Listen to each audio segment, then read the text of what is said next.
The Lions went into last offseason knowing exactly where the pressure point was on this roster. Losing Carlton Davis III in free agency to New England left a clear hole at the top of the cornerback depth chart, and Brad Holmes didn't hesitate to attack it. The decision to bring in DJ Reed on a 3-year deal was not just about replacing a name, it was about stabilizing an entire position group that would end up being tested over and over again throughout the 2025 season. And when you really break it down, Reed became the most reliable presence the Lions had at corner, even with adversity hitting him in the middle of the year. Despite missing 6 games with a hamstring injury, Reed was still Detroit's most consistent cover man when he was on the field. Quarterbacks completed just 57.1% of passes thrown his way, with a passer rating of 72.8. He allowed only 1 touchdown in his coverage all season, and finished second on the team with 2 interceptions. Those numbers matter because they show that when the Lions needed someone to travel, to hold up in man coverage, and to limit explosive plays, Reed did his job. He wasn't flashy, but he was steady, and that steadiness became even more valuable once injuries started piling up around him. Terrion Arnold's season is where things get complicated. Coming off an up-and-down rookie year in 2024, the Lions had real expectations for him heading into his second season. The coaching staff believed the game would slow down for him, that his technique would tighten up, and that his confidence would grow. Instead, injuries completely disrupted his year. Arnold played in just 8 games, and when he was on the field, opposing quarterbacks completed 62.8% of their passes when targeting him. That number was up from 55.6% as a rookie, and the passer rating against him jumped to 101.5. He allowed 3 touchdowns and never really got into a rhythm. Now, the organization is looking ahead to 2026, hoping that his 3rd season becomes the reset point everyone expected his 2nd year to be. Because Arnold was unavailable for long stretches, and Reed missed time as well, Detroit leaned heavily on Amick Robertson, and this is where the conversation with fans gets really interesting. Robertson was asked to do everything: slot, outside, special assignments, tough matchups. At 5'9" and 183 pounds, he is a slot corner at heart, but he never complained and never backed down. He finished the season with 52 tackles, forced 2 fumbles, and added an interception. More than the raw numbers, his versatility allowed the Lions to survive weeks where the cornerback room was stretched thin. In Kelvin Shepard's defense, that kind of flexibility is gold, and Robertson has been one of the quiet glue guys holding things together the last 2 seasons. Another under-the-radar move that paid off was the signing of Rock Ya-Sin. He ended up playing in all 17 games, starting 6 of them, and gave the Lions exactly what you want from a veteran depth corner. He allowed just 1 touchdown in his coverage, gave up a 51.9 completion percentage, and held quarterbacks to a 74.7 passer rating. There's a strong argument that he played some of the best football of his career this season. When injuries forced him into the lineup, the defense didn't collapse, and that matters more than fans sometimes realize in a long NFL season. As a unit, the Lions' corners played a major role in making Detroit one of the better tackling defenses in the league. The Lions allowed the 2nd fewest yards after the catch in 2025, and that doesn't happen without corners who are willing to come downhill, take good angles, and finish plays in space. That part of the defense stayed strong even when coverage wasn't always perfect, but there were real problems, and they showed up in big moments. Detroit gave up 58 completions of 20-plus yards, the 4th most in the league. Explosive plays through the air were an issue, and that ties directly into missed time, inconsistent availability, and young players not being able to stack weeks together. The red zone passing defense also took a noticeable step back. Opposing quarterbacks posted a 104.3 passer rating inside the red zone, throwing 19 touchdowns with 0 interceptions. That's a massive drop-off from 2024, when Detroit was one of the best red zone pass defenses in the league. Turnovers told another important story. The Lions were 1-5 in games where they didn't record a takeaway. When they forced at least one, their record improved dramatically, and when they came away with multiple takeaways, they were almost unbeatable. That puts extra emphasis on corners creating plays on the ball, not just surviving coverage snaps. Looking ahead, the uncertainty is obvious. Ennis Rakestraw Jr. lost another year to injury, going down in training camp with a shoulder issue after a rookie season limited by a hamstring. Now 2026 becomes a critical season for him to prove he can stay healthy. Robertson, Rock Ya-Sin, and Arthur Maulet are all unrestricted free agents, and while Robertson has made it clear he wants to be back, nothing is guaranteed. The Lions have decisions to make, and those decisions will shape how this defense looks moving forward. So when you step back and really evaluate this cornerback group, you see stability at the top with Reed, unanswered questions with Arnold and Rakestraw, and tough choices looming in free agency. With all of that in mind, how do you feel about the current direction of the Lions cornerback room and the decisions that are coming next? When you carry this conversation forward, everything starts to point toward how aggressive or conservative Brad Holmes chooses to be from here. The foundation is there, but it's not complete, and the margin for error at cornerback in today's NFL is razor thin. DJ Reed gives you a dependable starting point, but he can't cover every matchup, every down, and every game alone. The Lions learned that the hard way in 2025 when injuries forced them to stretch their depth and live with volatility on the outside. Terrion Arnold remains one of the biggest swing factors on this defense. The talent is still obvious, and the organization hasn't wavered publicly in its belief in him, but availability has become the real issue. 8 games simply isn't enough for a young corner to develop timing, confidence, and consistency at this level. If Arnold can stay healthy and return closer to the form Detroit envisioned when they drafted him, the entire structure of the secondary changes. Suddenly, Reed doesn't have to carry as much, matchups become more flexible, and the defense can disguise coverages with more confidence. If that doesn't happen, the Lions are back in the same cycle of patchwork solutions. The same pressure applies to Ennis Rakestraw Jr. 2 seasons into his career. Injuries have defined his time in Detroit more than anything he's done on the field. The plan was for him to take on a larger role after a limited rookie season, and instead, another setback erased that opportunity entirely. That's why 2026 looms so large for him. This isn't just about development anymore, it's about reliability. At some point, the staff has to know whether they can count on him as part of the rotation or if they need to keep investing resources into the position. Then there's Amick Robertson, who quietly embodies what this coaching staff values: toughness, adaptability, and team-first mentality. He's been clear that he wants to return, and he's also been honest about being a slot corner at heart. That creates an interesting decision for the front office. Do you bring him back knowing exactly what he gives you, even if his ideal role is somewhat specialized, or do you look elsewhere for a more traditional outside option and risk losing that versatility and edge he brings to the defense? The same question applies to Rock Ya-Sin, who proved he can step in and start without the unit falling apart. At nearly 30, he's not a long-term solution, but continuity matters, especially in a secondary that has already dealt with so much turnover. The takeaway numbers reinforce why this discussion matters so much. When the Lions forced interceptions, their entire identity shifted. Games tilted in their favor. When they didn't, they struggled to control outcomes. That puts an enormous spotlight on ball production from the cornerback position. Tackling, effort, and scheme discipline are important, but this defense needs corners who can finish plays and flip momentum. That's where the draft and free agency become impossible to ignore. With questions still surrounding 2 recent high picks, it wouldn't be surprising at all to see Holmes add another young corner to the mix. Competition has been a theme throughout his tenure, and cornerback feels like a spot where doubling down makes sense. Adding another rookie doesn't mean giving up on Arnold or Rakestraw. It means protecting the defense from being exposed if injuries or inconsistency strike again. All of this circles back to expectations. The Lions aren't building anymore, they're contending. That changes how every weakness is viewed. Giving up explosive plays, struggling in the red zone, and relying on perfect health at a volatile position isn't a sustainable formula for a team with championship aspirations. The moves that come next at cornerback will tell us a lot about how urgent the front office believes this window really is. And even beyond the names already in the room, the ripple effect of these cornerback decisions extends to the entire defensive structure. When coverage on the outside is unstable, everything else becomes harder. Safeties are forced to cheat toward help, linebackers have less freedom underneath, and the pass rush loses the extra half second it needs to finish plays. You could see it in stretches last season when quarterbacks were comfortable holding the ball just long enough to exploit mismatches or take calculated shots downfield. Those 20-plus yard completions didn't just happen in isolation, they were often the result of a defense trying to protect itself from uncertainty on the edges. That's why red zone struggles stand out so sharply. In tight spaces, technique and trust matter more than raw athleticism.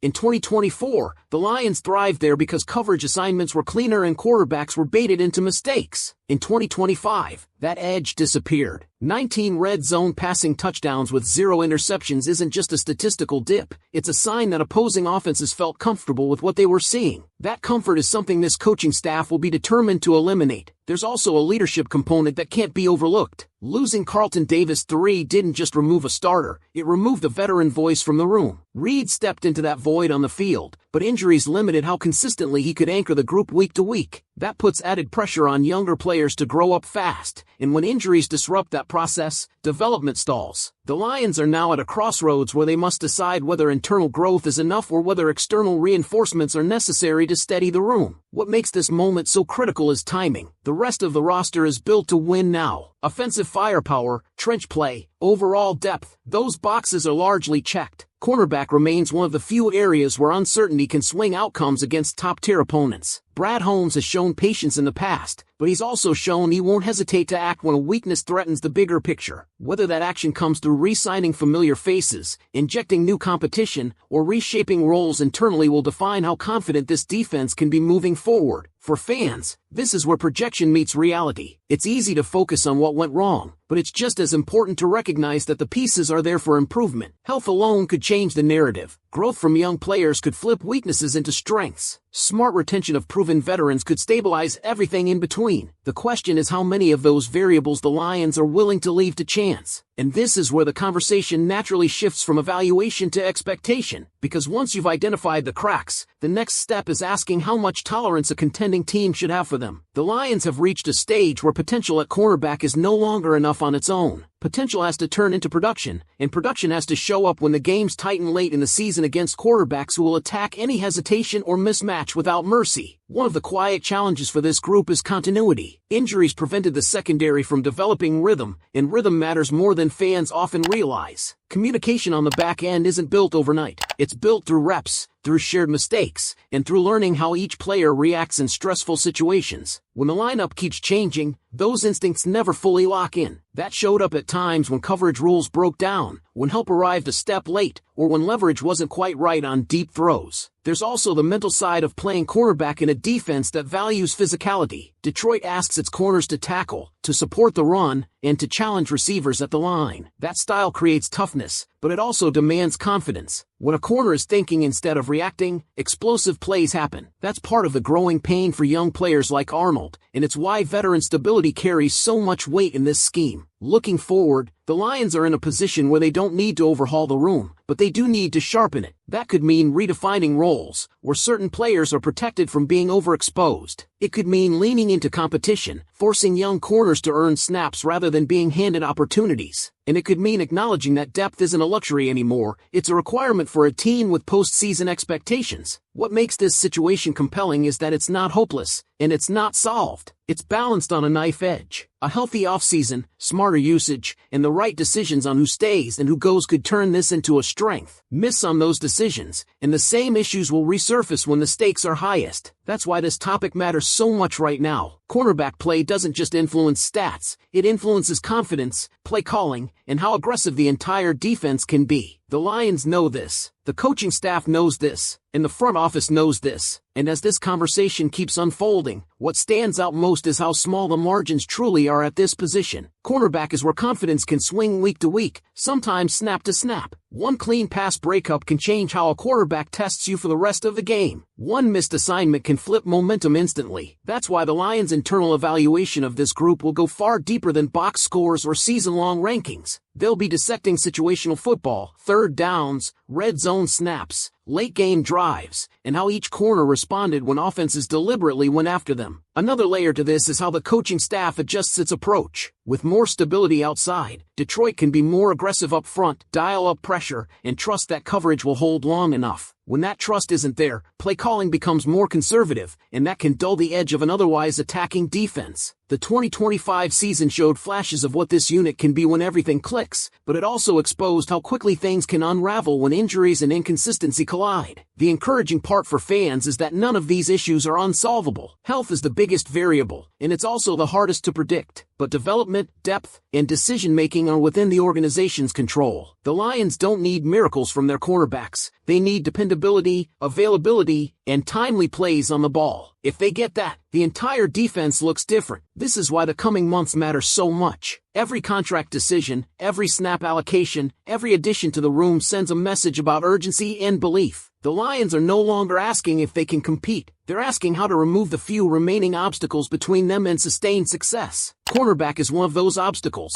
and how they handle it will echo throughout the season. And when you zoom out even further, this entire discussion really comes down to trust.